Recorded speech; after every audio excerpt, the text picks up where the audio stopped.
नमस्कार दोस्तों। मैं B L Sharma B L Hindi classes में आपका हार्दिक अभिनंदन करता हूं। तो प्रिय विद्यार्थियों, मैं ये मानता हूं कि आप अपने स्थान पर ठीक प्रकार से होंगे और यही ईश्वर से प्रार्थना करता हूं कि आप अपने यथा स्थान पर ठीक प्रकार रहकर अध्ययन कर रहे होंगे। तो प्रिय विद्यार्थियों, बहुत समय के पश्चात आपका और मेरा ये विनिमय हुआ, संप्रेषण हुआ। तो आज हम हमारे राजस्थान प्रदेश में आने वाली सेकंड ग्रेड भर्ती के बारे में चर्चा करते हैं। आपका जिसमें बड़ा योगदान है, इस श्रृंखला में आपका जोड़ने के लिए आपका तहे दिल से मेरी तरफ से आपका स्वागत है। तो प्रिय विद्यार्थियों, आप जानते हैं कि राजस्थान लोक सेवा आयोग के माध्यम से राजस्थान में second grade, first grade Hindi व्याख्याता के पद आने वाले हैं, जिसमें हिंदी व्याख्याता के पद लगभग 1000 के आसपास आने की संभावना है, जबकि सेकंड ग्रेड लगभग 1500 पद आने की संभावना है। तो आज हम द्वितीय श्रेणी अध्यापक हिंदी का पाठ्यक्रम की चर्चा करते हैं। तो आइए प्रिय विद्यार्थियों, हम पाठ्यक्रम की चर्चा करते हैं। तो द्वितीय श्रेणी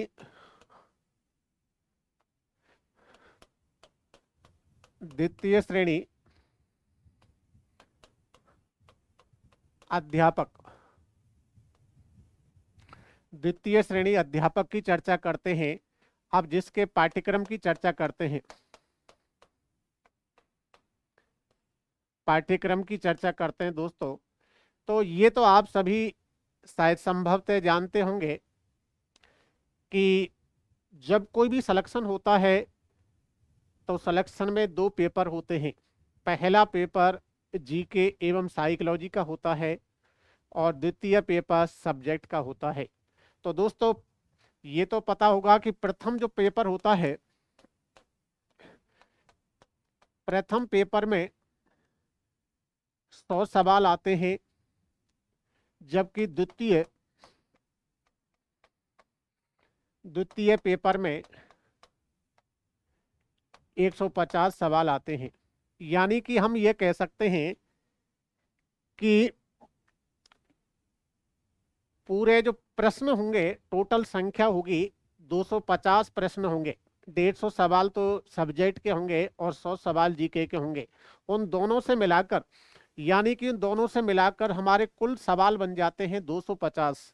उन 250 प्रश्नों में से आपका सिलेक्शन का दायरा बनता है दोस्तों। यानी कि हम ये कह सकते हैं कि जीके और सब्जेक्ट दोनों को मिलाकर 250 सवाल बनते हैं और उनके आधार पर क्या है कि चयन होता है, उन्हीं की टोटल करके मेरिट बनती है। राजस्थान लोक सेवा आयोग में 1/3 ऋणात्मक अंकन भी होता है, अर्थात माइनस अंक भी होते हैं। तो इसलिए इसका भी ध्यान रखना होगा दोस्तों।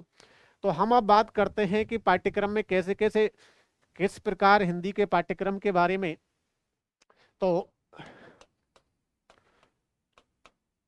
हिंदी भाषा का पाठ्यक्रम,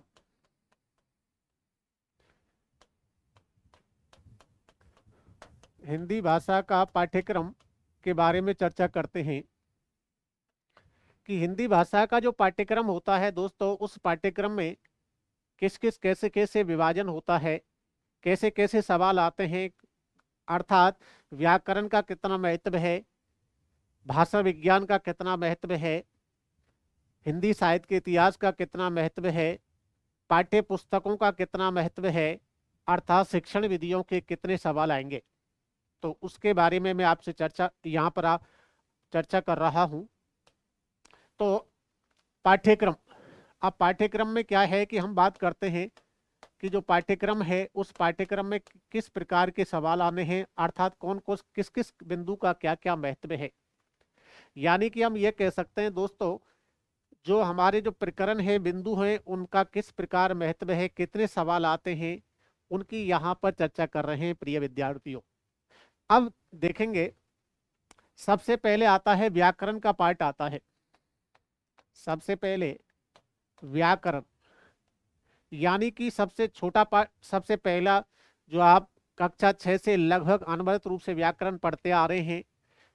राजस्थान के परिप्रेक्ष्य में यदि हम बात करें तो लगभग लगभग सभी प्रतियोगिता परीक्षाओं में व्याकरण के बिंदु दिए जाते हैं, व्याकरण के सवाल आते हैं और आपको पढ़ा अभ्यास भी होता है। तो सबसे पहला जो बिंदु होता है वो व्याकरण का होता है। और नंबर 2 पर यदि हम बात करते हैं व्याकरण के बाद में भाषा विज्ञान। अब हम बात करते हैं भाषा विज्ञान।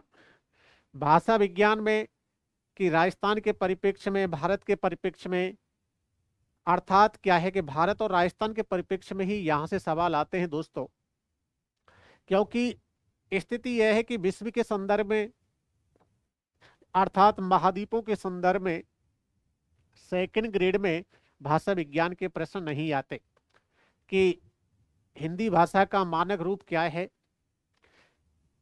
हिंदी भाषा में क्या है कि भारत में कितनी प्रकार की हिंदी की क्या है कि कितनी बोलियां हैं, हिंदी भाषा का मानक रूप क्या है, राष्ट्रभाषा क्या है, राजभाषा क्या है, इन दोनों में अंतर क्या है, अर्थात तुलनात्मक रूप से किसका महत्व ज्यादा है। उसके बाद में हमारी संविधान में हिंदी भाषा की कहाँ कहाँ उल्लेख है, कौन कौन से आर्टिकल में इनका उल्लेख है। या हम बात करें जैसे कि हमारे भारत में कितनी हिंदी की बोलियां हैं, विभाषाएं हैं, कितनी उपबोलियां हैं, कौन कौन से क्षेत्रों में किस किस का महत्व है, तो इसके बारे में अपन चर्चा करेंगे। अब आती है ये भाषा विज्ञान दूसरा बिंदु हो गया। नंबर 3 पर बात आती है। नंबर 3 पर है हिंदी साहित्य का इतिहास। हिंदी साहित्य का इतिहास।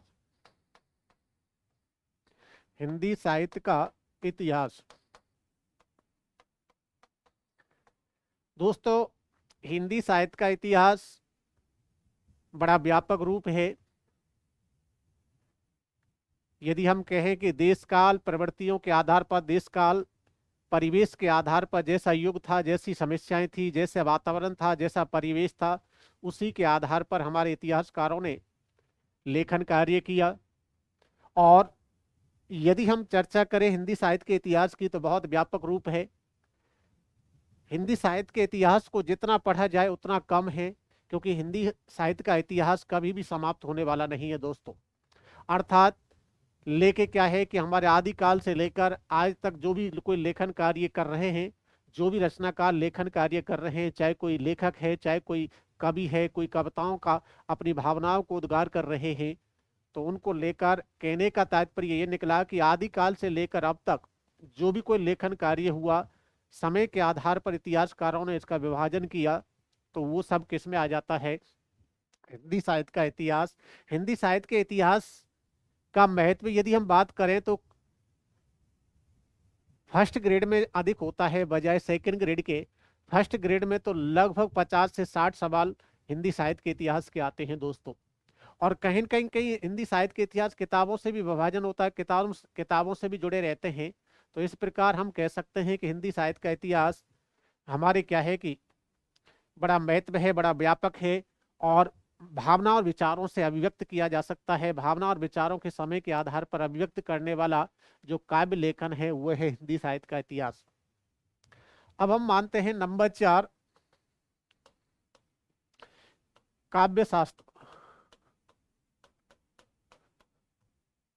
काव्य शास्त्र दोस्तों, काव्य शास्त्र में के अंतर्गत हम मानते हैं कि जो छंद है, अलंकार है, रस है, गुण है, दोष है, रीतियां, ये सभी किसके अंतर्गत आते हैं, काव्य शास्त्र के अंतर्गत सभी काव्य शास्त्र के अंतर्गत आते हैं। यानी कि हम ये कह सकते हैं कि जो छंद होते हैं, अब छंद हमारे क्या है, फर्स्ट ग्रेड में भी आते हैं, प्रथम श्रेणी अध्यापक में भी आते हैं, कॉलेज व्याख्याता में भी आते हैं। अलंकार है, रस है, काव्य गुण है, रीतियां हैं, शब्द शक्ति है, ये सब किस में आती हैं, काव्य शास्त्र में। कहने का मतलब यह है कि फर्स्ट ग्रेड में भी इसका महत्व है, सेकंड ग्रेड में भी इसका महत्व है। उसके बाद में हम चर्चा करते हैं, नंबर 5 पर आता है दोस्तों, यह है पुस्तक। और पुस्तक का मतलब है कक्षा कक्षा 9 से लेकर 12वीं तक की पुस्तक, कक्षा 9 से लेकर 12 तक की जो पुस्तक हैं वो हैं। परंतु ये याद रखना है, जब पेपर बनता है, प्रश्न पत्र बनता है, राजस्थान लोक सेवा आयोग जब भी कोई प्रश्न पत्र का निर्माण करवाता है, तो उस सत्र में जो पुस्तकें चल रही हैं वो पुस्तकों से सवाल आते हैं। लगभग 35-40 सवाल क्वेश्चन आते हैं पुस्तकों से, जिसमें 9 से 12वीं तक की पुस्तकें होती हैं। और इसके दो पार्ट हो जाते हैं। नंबर एक तो 9 से 12 और दूसरा माना जाता है बीए। बीए की जो पाठ्यक्रम में दिए हुए बिंदु होते हैं, लहरों का राजहंस नाटक है, जैसे कामायनी है, तो जो भी रचनाएं दी हुई है, बिहारी सत्सई दी हुई है, तो रामचरितमानस के कुछ बालकांड दिया हुआ है, तो जो भी रचनाएं दी गई हैं, तो वो सभी रचनाएं भी ये आती हैं। लगभग कहने का मतलब है कि 35 से 40 सवाल हमारे क्वेश्चन जो हैं वो क्या है कि पुस्तकों से आते हैं, जिसमें बीए की किताबें भी होती हैं और 9 से 12 तक का भी पाठ्यक्रम होता है। और नंबर 6 पर जो जो हमारा बिंदु आता है दोस्तों, वो है शिक्षण विधि। शिक्षण विधि और शिक्षण विधियों का बड़ा महत्व है हमारे सेकंड ग्रेड के पाठ्यक्रम में। सेकंड ग्रेड के पाठ्यक्रम में शिक्षण विधियों का बड़ा महत्व है प्रिय विद्यार्थियों। यदि हम बात करें कि शिक्षण विधियां आपने जैसे वैसे तो रीट के पाठ्यक्रम में भी पढ़ी हैं, परंतु यहाँ पर आपको शिक्षण विधियों के 20 सवाल आने हैं और 20 ही हैं निर्धारित, अर्थात 40 अंक के। 40 अंक के क्या है कि शिक्षण विधियां हैं और निश्चित है कि आएंगी। एक भी सवाल कम नहीं होगा। फिक्स 20 क्वेश्चन आते हैं शिक्षण विधियों के, और 40 को अंक का बड़ा महत्व होता है दोस्तों। शिक्षण विधियां जब थोड़े से स्तर की बन जाती हैं तो बच्चों को बड़ी समस्याएं आती है, 20 में से 8 सवाल भी नहीं बैठते हैं। तो कहने का मतलब है कि हर विषय वस्तु को बारीकी से अध्ययन करना है, अच्छी तरह से विश्लेषण करना है। आप मेरे साथ जुड़ेंगे तो बहुत अच्छा महसूस करेंगे और क्या है, सफलता की एक सीढ़ी प्राप्त कर लेंगे। तो यहाँ पर कहने का तात्पर्य ये निकला प्रिय विद्यार्थियों, मैं ये कह सकता हूँ कि मैंने यहाँ पर सेकंड ग्रेड का संक्षिप्त रूप से पाठ्यक्रम बताया है, जिसमें अपन ने क्या है कि कितने बिंदु पढ़े हैं, 6 बिंदु पढ़े हैं। पहला हम बात करते हैं व्याकरण का, दूसरा बिंदु हम बात करते हैं हमारा, दूसरा बिंदु जो बात करते हैं वो हिंदी साहित्य के इतिहास का। नंबर 3 पर यदि बात करें काव्य शास्त्र का, हम बात करें पुस्तकों के बारे में बात करें हम, और फिर उसके बाद में हम बात करें शिक्षण विधियों के बारे में बात करें।